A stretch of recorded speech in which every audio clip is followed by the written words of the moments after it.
Asyik sendawa je. Lepas makan, tengah baring, kadang-kadang tanpa sebab. Adakah ni tanda perut atau usus kita dah rosak?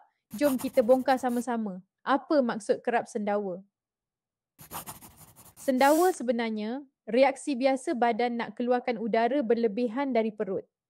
Tapi kalau terlalu kerap atau berlaku tanpa sebab jelas, mungkin badan tengah bagi hint ada masalah dalaman. Punca biasa kerap sendawa dan kaitan dengan perut dan usus. 1. Masuk udara berlebihan. Minum terlalu laju. Makan sambil bercakap. Mengunyah gula-gula getah atau minum pakai straw. Ini normal, bukan sebab rosak. 2. Acid reflux, GERD. Bila asid dari perut naik ke esophagus, badan nak tolak balik udara untuk rasa lega. Biasanya sendawa kerap dan rasa pedih ulu hati, mulut masam. 3. Gastrik atau radang perut, gastritis. Perut sensitif, keluarkan gas lebih banyak. Sendawa jadi cara perut ringankan tekanan dalam perut. 4. Usus kecil ada masalah. Contoh SIBO, Small Intestinal Bacterial Overgrowth. Bila bakteria dalam usus kecil terlalu banyak, hasilkan gas berlebihan. Ini buat perut cepat sendawa, kembung dan kadang-kadang cirit atau susah lawas.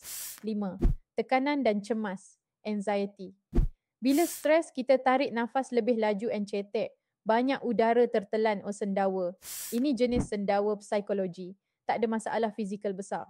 Adakah kerap sendawa tanda perut atau usus rosak? Tak semestinya.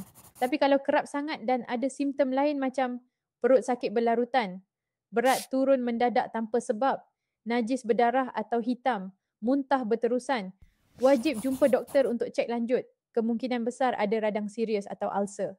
Kalau setakat sendawa saja tanpa simptom berat, boleh cuba perbaiki gaya makan dan sokong kesihatan perut dulu.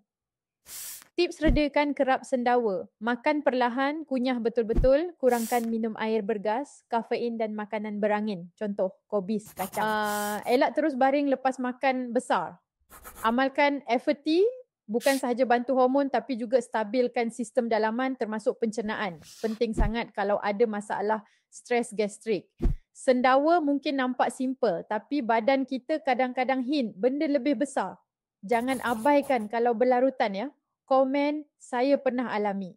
Kalau anda pun selalu alami dan jangan lupa follow untuk lebih banyak konten tentang kesihatan dalaman yang fun, real dan penuh ilmu.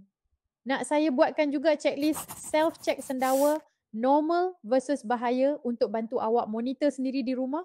Nak, jawab je. Ya doktor.